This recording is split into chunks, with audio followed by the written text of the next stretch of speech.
5 ರಾಜ್ಯಗಳ ಚುನಾವಣೆ ಹಿನ್ನೆಲೆಯಲ್ಲಿ ರಾಜ್ಯ ಸಚಿವ ಸಂಪುಟ ಪುನಾರಚನೆ ವಿಳಂಬವಾಗಿದ್ದು, ಈ ಬಗ್ಗೆ ಹೈಕಮಾಂಡ್ ನಿರ್ಧಾರ ಕೈಗೊಳ್ಳಬೇಕಿದೆ ಎಂದು ಮುಖ್ಯಮಂತ್ರಿ ಸಿದ್ದರಾಮಯ್ಯ ಚಿಕ್ಕಮಗಳೂರಿನಲ್ಲಿ ನಿನ್ನೆ ತಿಳಿಸಿದ್ದಾರೆ.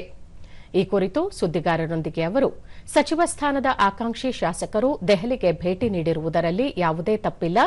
ಸಂಪುಟ ಪುನಾರಚನೆ ಕಾರ್ಯ ಬಾಕಿ ಇದ್ದು, ಮುಂದಿನ ದಿನಗಳಲ್ಲಿ ಈ ಬಗ್ಗೆ ಹೈಕಮಾಂಡ್ ನಿರ್ಧರಿಸಲಿದೆ ಎಂದು ಹೇಳಿದರು. ಅರಣ್ಯವಾಸಿಗಳಿಗೆ ಅರಣ್ಯ ಇಲಾಖೆ ವತಿಯಿಂದ ಹಕ್ಕುಪತ್ರ ನೀಡುವುದು ಸೇರಿದಂತೆ ಹಲವು ವಿಷಯಗಳ ಕುರಿತು ಸದ್ಯದಲ್ಲಿಯೇ ಸಭೆ ನಡೆಸಿ ತೀರ್ಮಾನ ತೆಗೆದುಕೊಳ್ಳಲಾಗುವುದು ಎಂದು ತಿಳಿಸಿದರು. ಕರ್ನಾಟಕ ರಾಜ್ಯ ಪ್ರವಾಸಿಗರಿಗೆ ಸುರಕ್ಷಿತ ತಾಣವಾಗಿದೆ. ಕೇರಳದ ಬಾಲಕಿ ಚಿಕ್ಕಮಗಳೂರಿನಲ್ಲಿ ಪ್ರವಾಸ ಕೈಗೊಂಡಿದ್ದ ವೇಳೆ ಮೃತಪಟ್ಟಿರುವ ಘಟನೆಯ ಕುರಿತು ಸೂಕ್ತ ತನಿಖೆ ನಡೆಯುತ್ತಿದೆ. ಆದರೆ ಈ ಘಟನೆಯ ಕಾರಣಕ್ಕೆ ರಾಜ್ಯವು ಪ್ರವಾಸಿಗರಿಗೆ ಸುರಕ್ಷಿತವಲ್ಲ ಎಂಬುದು ಸತ್ಯಕ್ಕೆ ದೂರವಾದ ಮಾತು ಎಂದು ಪ್ರತಿಕ್ರಿಯಿಸಿದರು.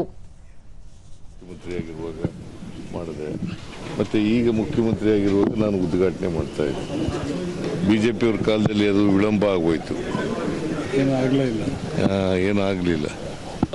ಹೋಗ್ಲಿ ಪಾಪ, ಬೇಡ ಅಂತಂದವ್ರು ಯಾರು ಹೋಗ್ಲಿ, ನಂದೇ ತಕರಾರು ಇಲ್ಲ. ಅದಕ್ಕೆ ಈಗ ರೀಸಫಲ್ ಮಾಡಬೇಕು ಅಂತಕ್ಕಂಥದ್ದು 2.5 ವರ್ಷ ಆದಮೇಲೆ ಪೆಂಡಿಂಗ್ ಇದೆ.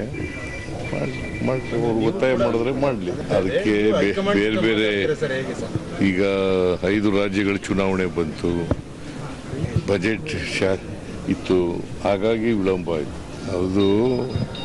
ಅದು ಇನ್ನೂ ಕೊಟ್ಟಿಲ್ಲ, ಕೊಡ್ಬೋದು ಅಂತ ಅನ್ಕೊಂಡಿದ್ದೀನಿ. ನಾನು ಮೀಟಿಂಗ್ ಮಾಡ್ತೀನಿ ಅದ್ರ ಬಗ್ಗೆ. ಈಗ ಹುಡುಗಿ ಬಂದು ಯಾವುದಕ್ಕೆ ಸತ್ತಿದಳು ಅಂತ ಗೊತ್ತಿಲ್ಲ ನನಗೆ, ಅದು ಎಂಕ್ವೈರಿ ಆಗಬೇಕು. ಆದರೆ ಕರ್ನಾಟಕನೇ ಸೇಫ್ ಅಲ್ಲ ಅಂತಕ್ಕಂಥದ್ದು ಸತ್ಯಕ್ಕೆ ದೂರವಾದಂಥ ವಿಚಾರ.